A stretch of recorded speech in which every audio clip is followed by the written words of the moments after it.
How come our basil's still in the pot? Sage, sage, sage.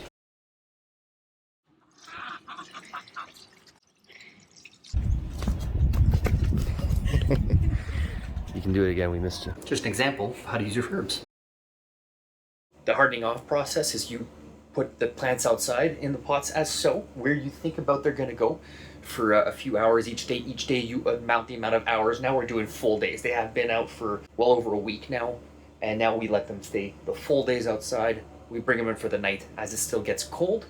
By this weekend, we are planting them into our garden boxes. All right, Parsley, to the elements. Bringing our coriander outside. Sage, sage, sage, sage, sage, sage. Man, she took a long time to germinate.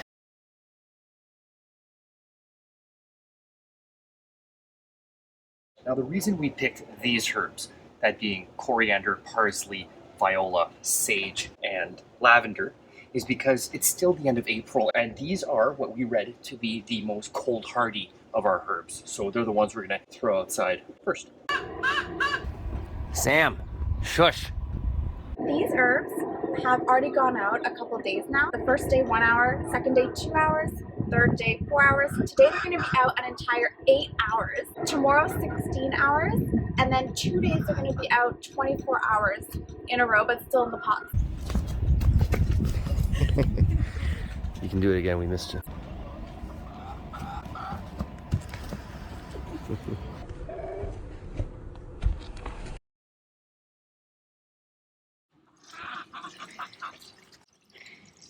You can see we've moved out a lot more herbs than before. Our dill, our fennel, our oregano, thyme.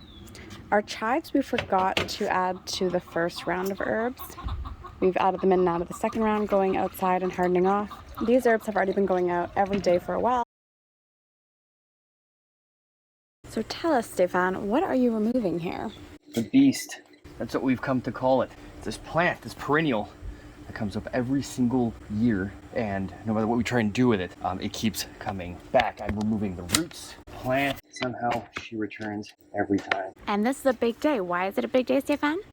Because we're transplanting our herbs. They are finally going to go from their captivity in pots to captivity in raised garden boxes. They're still not free in the wild, I guess.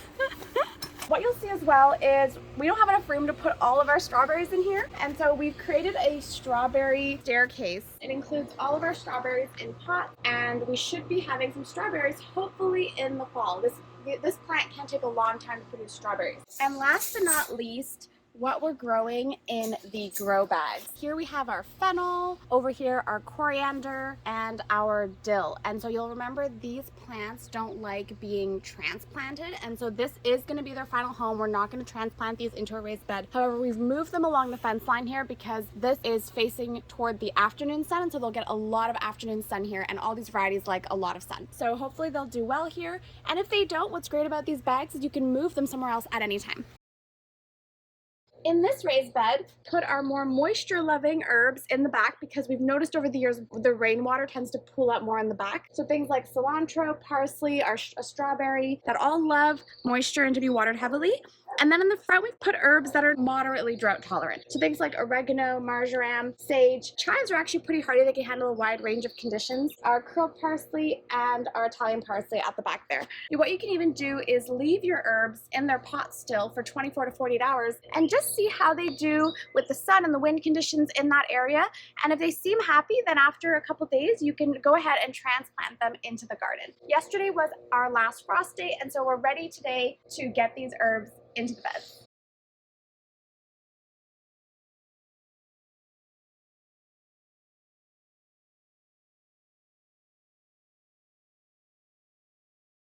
This is great fun stuff for me. This is stuff you really gotta enjoy doing. Putting my own food in the ground so it can come back up for me. The cilantro, transplanting it into the garden, is a bit of an experiment for us because we have 2 cilantro plants. So that mystery one is in fact a cilantro now that it's grown up. We want to kind of test it out and see if it's possible to transplant it into a raised bed and then how it does versus the other cilantro we have in our grow bag here. We're going to keep it in this bag and we're not going to move it again because the first time we moved it, it really just set it back for a few weeks. A lot of worms in this one. Oh yeah. Little wormies. It's a healthy garden. Yep.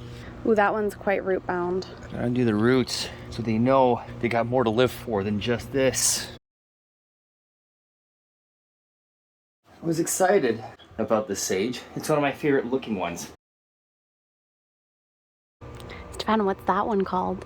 Sweet marjoram. Marjoram.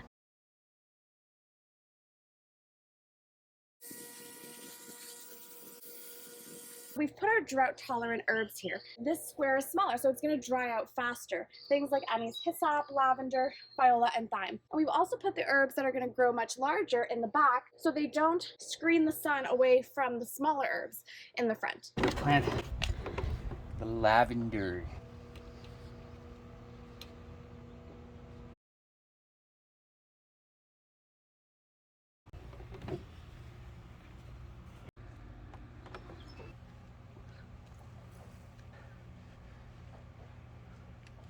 It smells so nice. It does.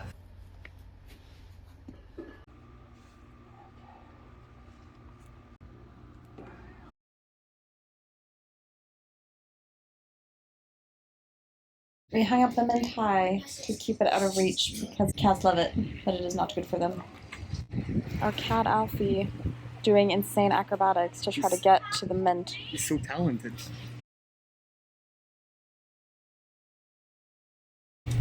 You see, he has no balance to actually put himself up. Now our cat Charlie is looking at the mint holders. It's good balance that Alfie had though, because that's a really thin piece. Mm-hmm. Alfie trying a second time to get to the mint.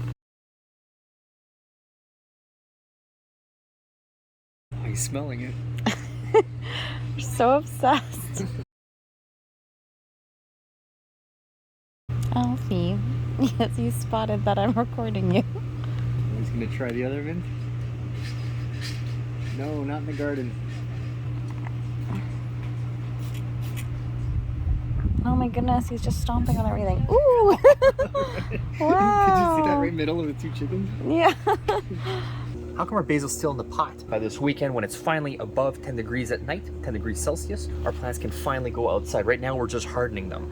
They'll just burn off very quickly when exposed to the elements and the direct sunlight after they had that nice cushy growth inside under the grow lights. The cumin is one that did not join our friends that are already in the garden because up until now it's still getting really cold at night, and this plant, this cumin, does not tolerate cold very well. But now we're getting much closer. It's getting hot at night too, so we're close to doing. I'm just going to transplant it into a pot.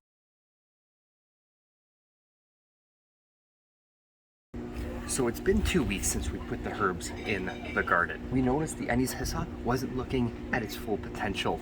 We read it actually needs 16 hours of sun, and it just wasn't getting the right amount of sun in this one spot where in the afternoon, our gazebo's corner just made the outline of it, stopping it from direct sunlight. So we moved it into its new habitat.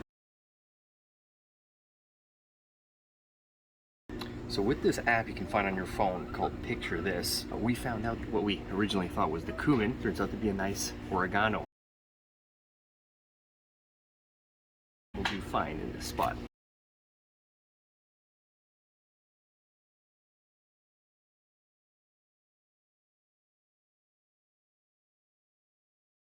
If you like this video, don't forget to like and subscribe. Just an example of how to use your herbs.